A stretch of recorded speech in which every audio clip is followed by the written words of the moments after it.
Les gars, j'espère que ça va, que vous survivez tant bien que mal.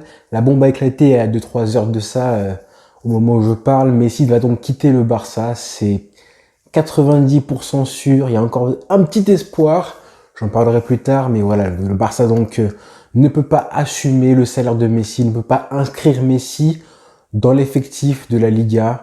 C'est une catastrophe, hein. C'est une catastrophe. Moi j'étais parti, j'avais préparé une vidéo, une belle vidéo, parce qu'aujourd'hui, le 5 août, mon anniversaire en plus, hein, le 5 août, et devait être le jour où Messi prolonge. Il est revenu hier d'Ibiza de vacances et devait prolonger aujourd'hui. Et on a appris aujourd'hui, vers 18h30, coup de tonnerre, séisme dans le football.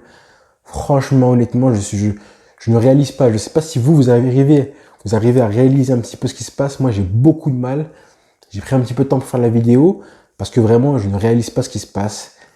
Mais c'est le football, hein. Alors, je vous avais dit, j'ai fait une vidéo en plus dimanche pour vous dire, attention les mecs, cette semaine, on va tout savoir. On va savoir ce qui se passe et on aura nos réponses pour voir si vraiment il y a un problème avec Messi ou pas.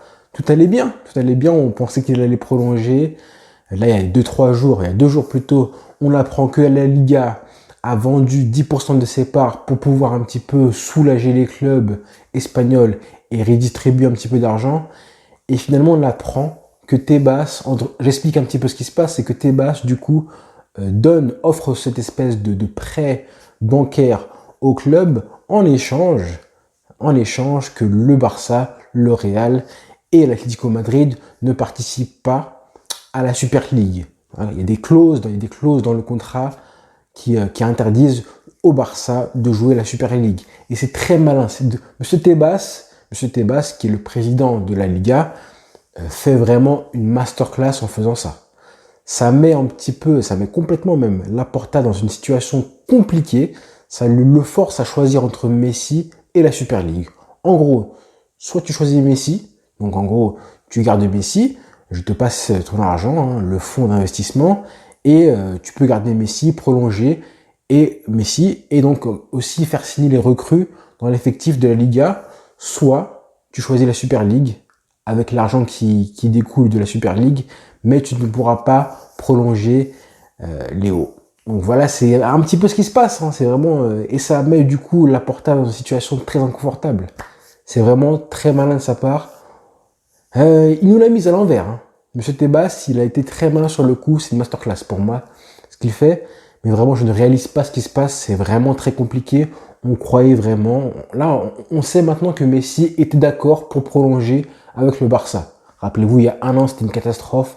Là, on sait que Messi était d'accord pour prolonger, le club aussi. Et tout devait se faire. Alors, il y a pas mal de rumeurs qui disent comme quoi, voilà, c'est peut-être justement un coup de pression du club. J'ai envie de vous croire. Là, on est minuit presque. Du coup, demain à 11 heures, il y a une conférence de presse qui est prévue par le club. Je pense qu'on en saura plus à ce moment-là. On se doute clairement que demain, Laporta, il va charger au maximum, responsabiliser à fond la fédération espagnole. Clairement, je m'attends vraiment à ce que Laporta dise clairement que il y avait un accord avec Messi et qu'en gros, il ne peut pas signer Messi à cause de la fédération espagnole. C'est un petit peu responsabiliser Javier Tebas et un petit peu se décharger de sa mission qui était vraiment de faire signer Messi, de le retrouver l'appétit, que Messi retrouve la volonté de rester au Barça, ce qui était là, hein. Messi devait signer avec un contrat, un salaire divisé par 2. Malheureusement, la fédération espagnole ne le permet pas.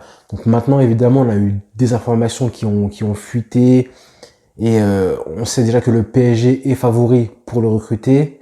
Honnêtement, ce serait une catastrophe personnellement pour moi, pour beaucoup de personnes aussi. Mais c'est le football, hein. Il n'y a pas beaucoup de clubs qui sont capables d'assumer Messi aujourd'hui. Au niveau du salaire, au niveau du projet sportif, je pense que de l'entourage, des joueurs qui sont présents, il y a aucun club qui réunit toutes les conditions aussi bien que le PSG, malheureusement. Moi, je suis prêt à aller frapper à la porte de Messi, où il habitera à Saint-Germain-des-Prés, pour taper à sa porte, pour le dégoûter de la vie parisienne, pour qu'il retourne au Barça l'année d'après. Non, sérieusement, honnêtement, je suis très très choqué. Alors certes, il y a pas mal de choses qui nous laissent de l'espoir, parce que clairement, voilà, il y a encore un petit espoir de se dire que on est le 5 août, d'accord? La Liga commence dans 10 jours. Voilà. Mais le mercato se termine dans 3 semaines. Et encore, même, faut savoir que Messi, maintenant qu'il est sous contrat, il est libre. Donc ça veut dire que même le 3 décembre, le 4 janvier, il pourra signer où il veut. S'il veut pas jouer dans un club, pour l'instant, il peut signer où il veut. Mais le Barça doit quand même inscrire des joueurs, quand même, dans sa liste pour la Liga. Donc c'est compliqué.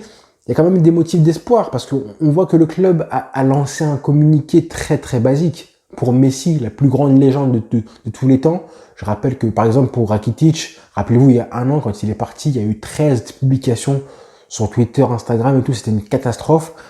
Là sur Messi, ils ont balancé un tweet, ensuite il y a eu une vidéo, aucune déclaration des joueurs, aucun tweet le saluant, quoi que ce soit, aucun joueur du monde n'a parlé. Donc c'est encore très bizarre, je pense que c'est pas encore fini clairement. Il y a un petit espoir, je me dis que ça, mais bon, moi je me dis aussi qu'un club comme le Barça, en général, tu joues pas forcément comme ça avec la communication. Imaginons, je prends toujours le même exemple, hein. Si le Barça était en bourse et que le Barça s'amusait à faire un tweet comme ils ont fait là, officiel, en disant que Messi part, à la seconde où ils postent le tweet, le cours de l'action du club, elle chute. Et vraiment, le cours de l'action, il chute. Donc, et ça engendrerait des pertes d'argent énormes. Donc, je pense pas que même si on n'est pas en bourse, il y a quand même des partenaires financiers, économiques avec le Barça qui font que, en général, une annonce comme ça, c'est pas un truc que tu fais à la légère. C'est vraiment un truc qui est quand même réfléchi. Donc ça, c'est vraiment mon côté pessimiste qui me dit que s'ils font ça, c'est qu'il y a une raison, c'est que vraiment pour eux, c'est mort, enterré. Mais en même temps, vu comment c'est fait, tu te dis, mine de rien, c'est un peu pauvre. C'est pas trop crédible. À voir. Mais tout ce qu'il faut, hein, tout ce qui est vraiment, ce qui est vrai en tout cas, c'est qu'il y a des joueurs qu'il faut qu'ils partent. Pour que Messi arrive, par miracle, à signer au Barça, il y a vraiment des choses à faire dans ce club-là. Des joueurs qui doivent partir, des gros salaires qui doivent partir. Malheureusement, on n'entend que des rumeurs qui nous disent que un tel finalement il veut rester, que Koeman compte sur lui, que Griezmann va rester, que Coutinho va rester finalement. Et pourtant, c'est des joueurs qui ont un gros salaire. Donc, je suis très pessimiste. Je me dis que Laporta a un boulot colossal à faire.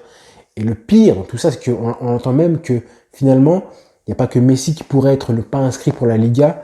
Des mecs comme Agüero, Depay, Emerson, Eric Garcia ne seront même pas inscrits, même pas inscrits en Liga si le Barça ne signe pas le prêt du fonds d'investissement offert par la Liga.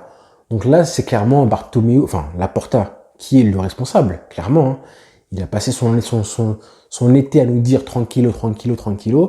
Là, clairement, il est responsable à 100% dans ce qui se passe avec les recrues actuelles du Barça. Donc j'en veux un petit peu à Laporta parce que honnêtement, bon, voilà, il est pas trop transparent. Je trouve qu'il est pas trop transparent. Il y a beaucoup de communication. Il nous a fait croire beaucoup de choses. Je vous l'avais dit, hein, les frères. Hein, pas faire confiance à 100% comme ça à Laporta parce que il fait ce qu'il peut. Mais là, la situation du club, elle est tellement catastrophique. Hein. On a accordé des salaires à des joueurs qui ne partiront jamais, qui ne se lâcheront jamais leur salaire, même s'ils ne jouent pas. Merci, monsieur Bartomeu. Donc clairement, il fait ce qu'il peut, Laporta. Mais c'est une situation qui est tellement horrible. J'arrive pas à y croire. Je suis vraiment dépité, les frères. J'arrive pas vraiment à y croire ce qui se passe. C'est incroyable.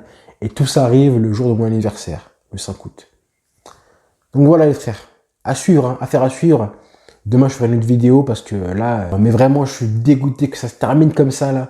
Que le meilleur joueur de tous les temps du club, la légende du FC Barcelone, parte comme ça, là, de cette façon-là. C'est une catastrophe. On a eu des échos, la presse dit qu'apparemment il est dégoûté, dépité, parce que vraiment, lui, il croyait qu'il allait revenir d'Ibiza, signer son contrat, et reprendre l'entraînement ce vendredi. Apparemment, il est dégoûté, Messi. Je le comprends, parce que voilà. Mais que l'histoire d'amour entre Messi et le Barça finisse comme ça, là, sur ce pied de nez là, comme ça, alors qu'il n'y a aucun joueur dans l'histoire du football qui est autant affilié à son club que Messi. Tu peux me parler de Maldini avec le Milan AC, de Steven Gerrard avec Liverpool, Totti la Roma, ou même Maradona avec Naples, même s'il est resté que 7 ans. Honnêtement, il n'y a aucun joueur qui est autant affecté au Barça que Messi.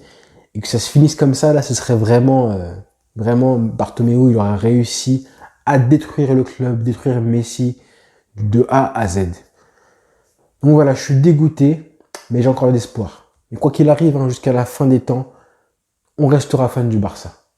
Et si Messi part, écoutez, comme je dis toujours, hein, des joueurs arrivent, d'autres joueurs partent, mais le club il reste. Le club il reste, et nous les supporters on reste. Clairement on reste. Donc ça fera le tri entre les vrais supporters et les faux. Tous ceux qui sont fans de Messi et que de Messi avant le Barça, bah, qui partent. Malheureusement, mais nous on va rester jusqu'à la fin des temps. Donc voilà les frères. Bonne soirée et affaire à suivre.